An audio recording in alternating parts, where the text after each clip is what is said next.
जय हिंद, नमस्कार साथियों। आप सभी का स्वागत है शिक्षा विभाग की एक और महत्वपूर्ण जानकारी में।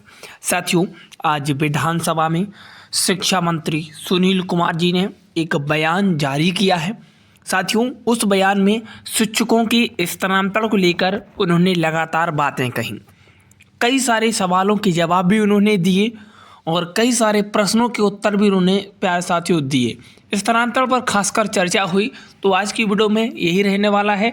जो कुछ भी बात चली है, कहा गया है, उनको मैंने बारीकी से स्पष्टता से आप सभी के समक्ष रखने की कोशिश की है। चलिए वीडियो को शुरू करते हैं और सारे तथ्यों को आपको बताते हैं। साथियों, स्थानांतरण नीति किस संकल्प के आधार पर लागू की गई है? साफ साफ आदेश उन्होंने कहा कि यह स्थानांतरण नीति शिक्षा विभाग की संकल्प संख्या इसके तहत लागू की गई है और यह नीति राज्य के प्रारंभिक, माध्यमिक, उच्च माध्यमिक विद्यालय में कार्यरत नियमित शिक्षक, बीपीएससी से नियुक्त शिक्षक, विद्यालय अध्यापक तथा बिहार विद्यालय विशेष शिक्षक 2023 के अंतर्गत सक्षमता परीक्षा उत्तीर्ण शिक्षकों पर लागू होती है। ये बात उन्होंने कही। अगला प्रश्न था कि अब तक कुल कितने शिक्षकों का स्थानांतरण किया गया? तो साथियों, उन्होंने बताया कि अब तक कुल 1,27,240 शिक्षकों का स्थानांतरण कर दिया गया है। सबसे पहले किन शिक्षकों का स्थानांतरण किया गया? तो उन्होंने बताया कि सबसे पहले 690 ऐसे शिक्षकों का स्थानांतरण किया गया जो असाध्य रोग से ग्रसित थे, ताकि उन्हें मानवीय आधार पर राहत मिल सके। इस पर उन्होंने बताया। साथियों, तैयारी 1 तैयारी 2 के अंतर्गत कितने शिक्षकों का स्थानांतरण हुआ है?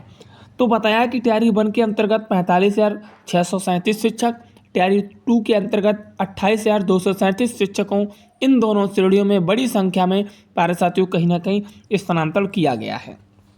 अगला प्रश्न, तैयारी 3 के शिक्षकों का स्थानांतरण अभी भी क्यों नहीं हुआ? उन्होंने कहा साथियों, तैयारी 3 के अंतर्गत नियुक्त शिक्षक अभी भी प्रोबेशन अवधि में हैं। साथियों, उनकी प्रोबेशन अवधि जून जुलाई 2026 में पूरी होगी। उसके बाद सरकार उनके स्थानांतरण पर निश्चित रूप से विचार करेगी। ये बात उन्होंने कही। तैयारी 3 का स्थानांतरण में किन बातों का ध्यान रखा जाएगा? उन्होंने बताया कि सरकार स्थानांतरण के समय दूरी, खासकर डिस्टेंस और रिक्त पदों की उपलब्धता, दुर्गम और पिछड़े क्षेत्र जैसे बांका, कैमूर, जमुई आदि इन जिलों में सभी पर बातों पर ध्यान रखकर सरकार निर्णय लेगी, क्योंकि इन क्षेत्रों में स्थानीय रूप से योग्य शिक्षक कम हैं। साथियों, तैयारी 3 शिक्षकों की मुख्य समस्या क्या है?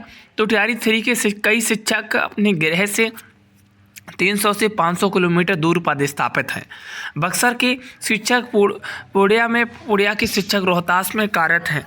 इनमें बड़ी संख्या में महिला शिक्षक भी शामिल हैं और अभी उनके स्थानांतरण का कोई भी विकल्प नहीं खुला है, जबकि बहाली 1 वर्ष से अधिक हो चुका है। प्रधान शिक्षक और प्रधानाध्यापक के स्थानांतरण पर क्या प्रावधान है? प्रधान शिक्षक, प्रधानाध्यापक दोनों के लिए स्थानांतरण के विकल्प खोले जाएंगे। साथ ही साथ तैयारी 1 तैयारी 2 के शिक्षकों के लिए अभी भी स्थानांतरण की सुविधा उपलब्ध है।